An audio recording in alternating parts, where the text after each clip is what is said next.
안녕하세요. 올해로 29살이고 3년을 만났던 남자친구와 결혼을 준비하고 있던 여자입니다. 남자친구는 직장 동료로 시작해서 연인으로 발전하게 된 케이스예요. 회사가 그래도 어느 정도 규모가 있는 회사고 부서가 달라서 회사 생활 2년 하는 동안 남자친구라는 사람 자체를 모르고 지냈어요.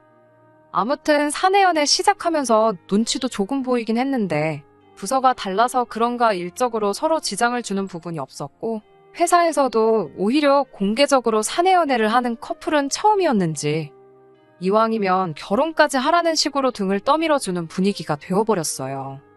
등더미는 분위기 속에 남자친구와 결혼을 결정한 건 아니었습니다. 이후로 3년 동안 연애하면서 별다른 우여곡절 없이 잘만 나왔거든요. 제가 여중여고여대를 나왔다 보니 연애를 그렇게 많이 해보지 않았습니다. 대학 가기 전에는 좋은 대학 간답시고 공부에 전념하느라 연애를 못했고 대학 가서는 또 좋은 회사 취직해야 한다는 생각에 연애를 거의 안 했어요. 대학 졸업하고 나서 곧바로 직장이 구해졌는데 또 회사에 적응하고 필요한 인재가 되겠다고 정신없이 바빴어요.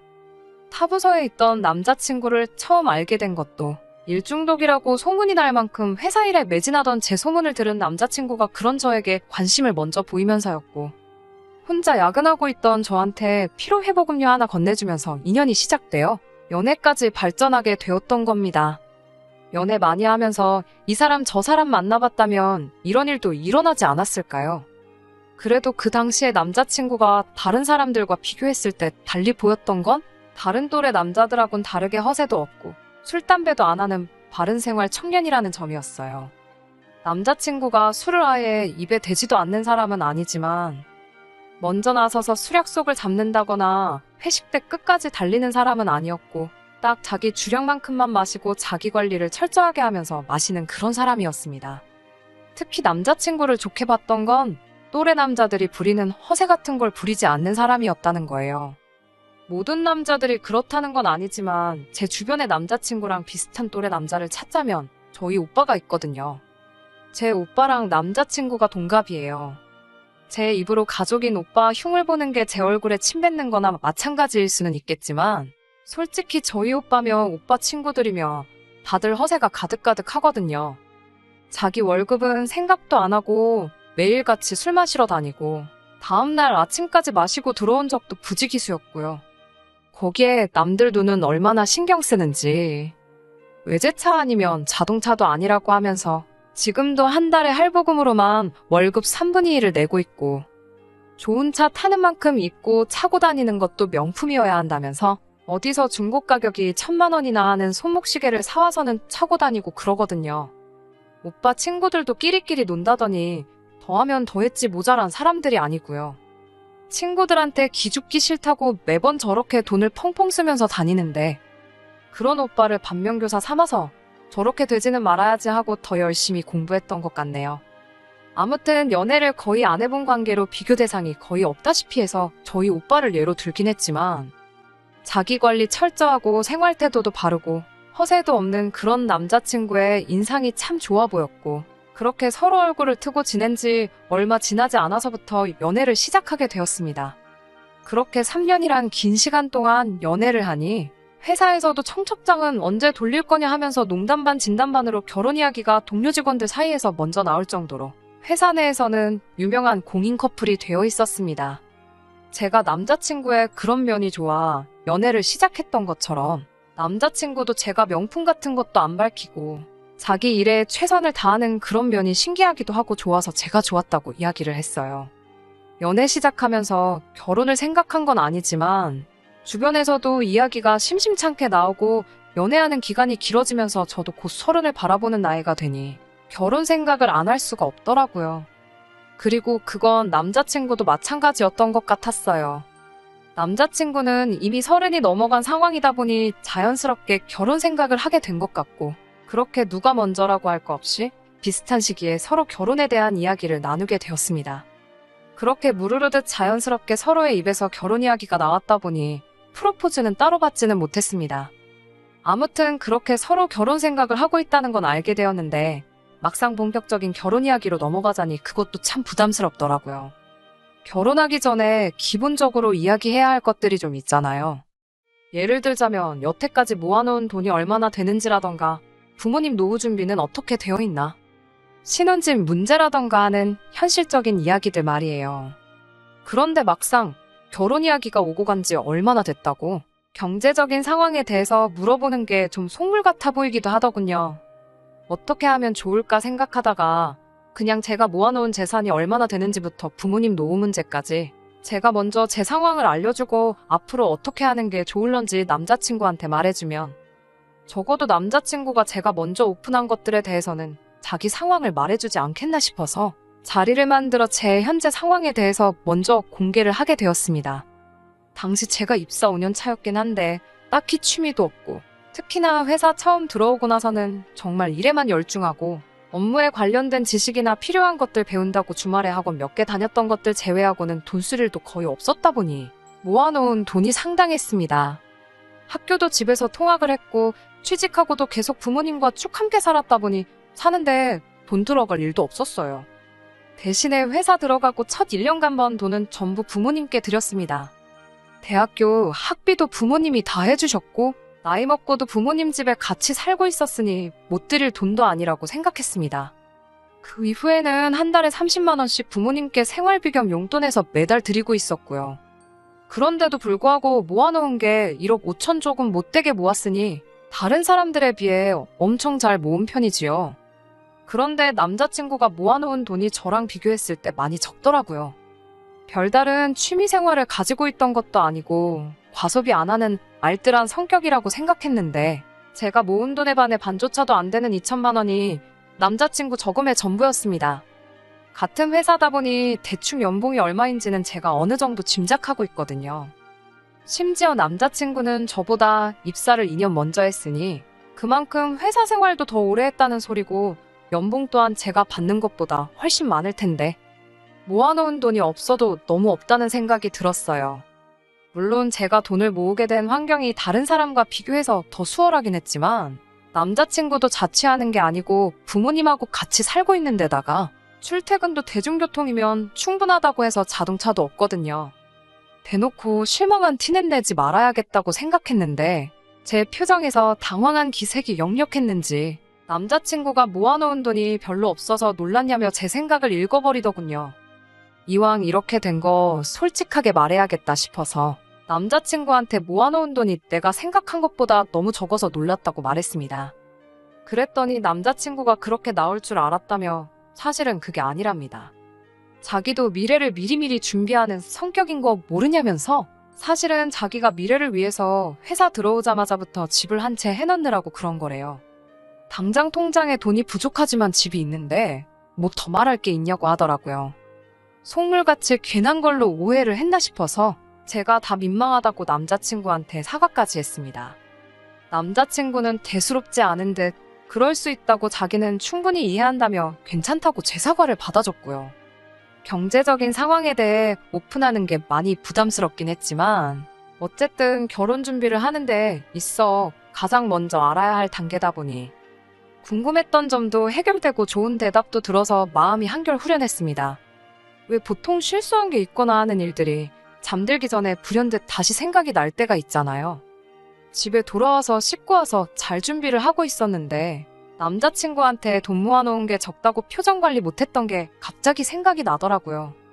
미안하다고 사과도 했고 남자친구도 괜찮다고 말해주기는 했지만 제가 돈 모아봐야 얼마나 모았다고, 다른 사람도 아니고 남자친구가 모아놓은 돈이 적다는 걸 알았을 때 실망을 했던 제 자신을 돌이켜보며 나도 아닌 척하지만 조금 속물인 부분이 있었구나 자기 반성을 하고 있었는데 뭔가 말이 앞뒤가 안 맞는다는 생각이 불현듯 드는 거예요.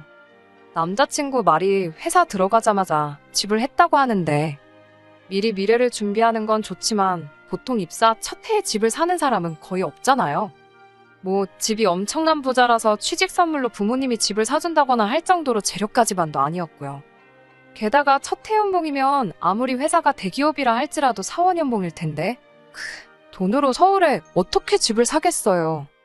투자 개념으로 보기엔 전액대출로 집을 사는 사람이 세상에 어디 있나 하는 생각도 들었고, 무엇보다 회사 들어가자마자 자기 집을 했다고 하는 사람이 왜 아직도 부모님 집에서 출퇴근을 하고 있는지가 제일 이해가 가지 않더라고요. 남자친구 말에 따르면 7년 전이니 정말로 부동산이 급등할 걸 예상하고 집을 미리 구해놓은 투자의 기재일 수도 있고, 아니면 뭐 전세를 끼고서 집을 구했을 수도 있고, 여러 가지 경우가 있겠다 싶더라고요. 저 혼자 방 안에서 야밤에 불 꺼놓고 혼자 고민한다고 해서 답이 나오는 것도 아니고, 그냥 이번에도 했던 것처럼 당사자인 남자친구에게 직접 물어봐서 정확하게 짚고 넘어가면 되겠다 싶었습니다. 너무 심각하게도 생각 안 했고, 이미 남자친구한테 모아놓은 돈 가지고 속물티 한 번 냈는데 2번은 못 내겠나 싶어서 걱정도 되지 않았어요. 그런데 돌아온 대답은 정말 제 생각을 까마득히 초월할 정도로 어이없는 대답이었습니다. 남자친구가 자기 명의로 집을 가지고 있다면 그 집은 빈집으로 두는 게 아니고 뭐 세라도 주고 있을 텐데, 세를 주고 있다면 남자친구 모아놓은 돈이 2천만 원밖에 안 되는 것이 설명이 되질 않고, 한편으로는 그렇게 생각하니 전세를 끼고 집을 샀나 싶기도 하고, 상황을 이해하려고 하니까 경우의 수가 한두 개가 아니더라고요. 혼자 불 꺼진 방에서 어떻게 된 상황인가 고민해봤자 답이 나올 것도 아니고, 잘 시간인데 괜히 남자친구한테 전화해서 집에 대해 물어보는 것도 실례인 것 같고 해서 다음날 직접 만나서 물어보자 결론을 내리고 잠에 들었습니다. 그때까지도 그렇게 심각하게 생각하지도 않았어요. 어차피 이미 돈 때문에 한 번 속물티를 냈는데 2번은 못하겠나 싶었고, 남자친구도 뭐 숨기는 거 없이 대답을 잘해줬으니 물어보면 당연히 대답해주겠다 싶었습니다. 그리고 제 예상대로 남자친구는 거리낌 없이 집에 얽힌 이야기에 대해서 대답을 해줬어요. 그리고 저는 그날 3년 연애에 결혼까지 생각했던 남자친구와의 인연의 종지부를 찍고 아예 남남으로 살아가자고 파혼 선언을 해버리고 말았습니다. 남자친구가 해놨다고 한 집은 다른 집이 아니고 지금 부모님과 함께 살고 있는 그 집이었어요. 그러니까 남자친구가 자기 명의로 산 집에서 부모님하고 같이 살고 있는 상황이었던 거냐 물었더니 그건 또 아니랍니다. 그 집은 부모님이 예전부터 자기 어렸을 때부터 쭉 살아왔던 집이고, 자기가 부모님으로부터 그 집을 사기로 했다는 거예요. 그러니 회사 들어가자마자부터 월급을 부모님한테 거의 다 드렸던 거고, 모아놓은 돈이 그렇게 적을 수밖에 없었던 거 아니겠냐 하는 겁니다. 그러면 우리 결혼하게 되면 부모님이 그 집을 비워주시는 거냐 물었어요. 그랬더니 남자친구가 굉장히 언짢은 표정을 하면서 그 집을 비워주면 부모님은 당장 어디 가서 살라는 소리냐고 오히려 저한테 큰 소리를 치더군요. 지금 결혼하고 부모님을 모시고 살자는 거냐 물으니 자식이 부모님 모시고 사는 건 당연한 거 아니냐입니다. 그러면서 저를 다시 봤다고 하는 거예요. 좋은 며느리감인 줄 알았는데 알고 보니 돈 밝히는 속물이었다면서 저한테 효심도 없냐고 따져묻더군요. 좋은 며느리감이라니 그걸 말이라고 하는 건가 싶었어요. 좋은 배우자감이라면 모를까, 결혼 상대를 고르는데 중요한 게 배우자가 얼마나 현명한지 그런 걸 찾는 게 아니고, 시부모한테 좋은 며느리가 될 수 있는 사람을 찾는 거랑 소리나 마찬가지잖아요. 그리고 당신 부모님을 모시고 살자는 소린데 거기서 나한테 왜 효심을 찾냐고 말했어요. 내가 효심이 있으면 우리 부모님을 모시고 살지 당신 부모님을 모시고 살겠냐고요. 제 말이 틀린 게 하나도 없으니 남자친구가 아무 말도 못하고 쩔쩔매고 있더군요. 부모님이 갈 곳이 없는데 그렇다고 결혼하니까 살던 집에서 내쫓아버릴 수도 없는 노릇 아니냐길래 여태 드린 돈은 어디다 쓰시고 갈 곳이 없다고 하는 거냐 따졌어요. 그랬더니 남자친구가 옳지 잘 걸렸다 하는 식으로 바로 말꼬투리를 잡고 늘어지더라고요. 여태 드린 돈이라고 해봐야 아직 한참 멀었다고. 2억 5천 하던 집이 5억이 됐는데 이제 절반밖에 안 들였으니 5억 채울 때까지는 모시고 살아야겠다고 하더라고요. 그럼 앞으로 계속 집값이 오르면 오르는 대로 그 돈을 채워줄 거냐고 물었습니다. 그리고 부모님이 그 돈을 받으시면 그건 부모님이 아니라 사기꾼 아니냐고 저도 강하게 나갔어요. 애초에 남자친구가 7년 전에 사기로 한 집이 부모님이 사는 그 집이 아니고 그냥 제대로 된 집을 샀으면 2억 5천에 산 집이 5억으로 2배 이상 이득을 본 거나 마찬가지인 거 아니냐고. 그런데 부모님이 7년 전에 명의이전 해주기로 한 집이 지금 집값이 2배가 됐으니 나머지 돈을 내놓기 전까지 안 해준다고 우기면 당신 부모님한테 사기당한 거나 마찬가지인 상황이라고요. 그랬더니 정작 중요한 건 생각 안 하고 저보고 지금 자기 앞에서 자기 부모님을 사기꾼이라고 했냐고, 말 다 했냐고 따지더군요. 그러더니 한다는 소리가 제가 모은 돈 2억 있지 않냐고, 그 돈 주고 자기 부모님 살 집을 구해오면 그러면 부모님한테 집 비워달라 하겠다고 하는 거예요. 내가 미쳤다고 뼈 빠지게 모은 돈으로 당신 부모님 집을 왜 해주냐 따지니까 어차피 자기 부모님 돌아가시면 자기 외동아들인데 부모님 전 재산이 다 우리들 거 되는 거 모르냐입니다. 어차피 돌려받을 돈이나 마찬가지니 따지고 보면 자기 부모님이 제 돈을 관리해주는 거고 그걸로 집을 사면 집값이 오를 테니 불려서 주는 거나 마찬가지라고 제가 손해보는 게 하나도 없다는 헛소리를 하네요. 욕심도 없고 허세도 없고 바른 생활 하는 줄 알았던 남자친구가 결혼까지 생각했던 그 사람이 맞나 싶을 정도로 달리 보였어요. 이쯤 되니까 이 사람이 정말 욕심이 없고 멍청해서 부모님한테 이용당하는 것도 모르고 있는 건지 아니면 반대로 다 알고서도 효도에 눈이 멀어서 모르는 척 어깃장을 부리는 건지 저도 헷갈리더라고요. 애초에 결혼 상대로 좋은 배우자가 아니라 좋은 며느리 찾던 사람인데 그 어느 쪽이던 간에 무슨 상관이 있겠냐 싶더라고요. 집값은 이러나 저러나 앞으로 계속 오를 텐데 그때마다 부모님한테 돈을 더 드리겠다 드는 이 사람을 상대할 자신도 없고 그렇다고 해서 제가 뼈 빠지게 모은 돈을 가지고 이 남자랑 결혼하겠다고 내 부모도 아니고 남의 부모 살 집을 마련해주는 멍청한 결정을 내릴 생각도 없었습니다. 그래서 그냥 그 자리에서 결혼 이야기는 없던 걸로 하자고 파혼 선언을 했습니다. 그리고 결혼도 물 건너갔는데 피차 시간 낭비 더 하지 말자고 어떤 조건을 들고 하더 나는 마음 돌릴 생각도 없으니 이제 회사에서도 회사 밖에서도 영원히 남남으로 지내자고 이별 통보까지 했습니다. 남자친구는 기어이 끝까지 고집을 꺾지 않았고 이게 다 제가 효심이 없어서 그러는 거라고 아득바득 우기면서 자기도 바라던 바라고 어디 한번 두고 보자 말하고는 자리에서 일어났어요. 그렇게 파혼하게 되었는데 연애하는 동안 참 많이 좋아하고 좋아했으니 결혼까지 생각했던 사람인데도 이상하리만치 아쉬운 마음이 들지 않더라고요. 그만큼 남자친구가 부모님한테 돈을 가져다 바치겠다는 말이 충격적이었기 때문이 아닐까 싶어요. 아무튼 그래서 결혼 이야기 나오기 시작하자마자 파혼해버리게 되었습니다. 저와 남자친구의 이별은 저희보다도 회사 사람들이 더 아쉬워했는데 그만큼 왜 파혼한 거냐는 질문을 무지하게 많이 받았어요. 연애하다 보면 헤어질 수도 있는 거 아니냐. 인연이 아니었던 거다 뭐 그런 식으로 나름 말을 아끼고 있었는데 남자친구는 아니었나 보더라고요. 회사 사람들한테 제가 돈을 너무 밝히고 시부모 알기를 우습게 아는 속물이라 자기가 먼저 파혼하자고 했다나요. 어디 한번 두고 보자는 말이 자기한테 유리하게 없는 이야기 섞어가며 제 호박씨를 까려고 했던 거였나 봅니다. 그래도 사내 연애한다고 여태껏 만나온 정이 있어서 아무 말 안 하고 있었더니 아주 사람을 천하에 둘도 없는 싸가지로 만들려고 작정을 했나 보더라고요. 저도 이렇게까진 안 하려고 했지만 당하고만은 있을 수가 없어서 회사에 남 걱정 많이 해주고 소문내기 좋아하는 직원 한 명한테 고민이 있다는 식으로 접근해 구구절절히 자초지종을 다 말해줬어요. 그리고 남자친구가 그 와중에 저한테 복수한답시고 없는 이야기 지어내고 있다는 사실까지 전부 다요.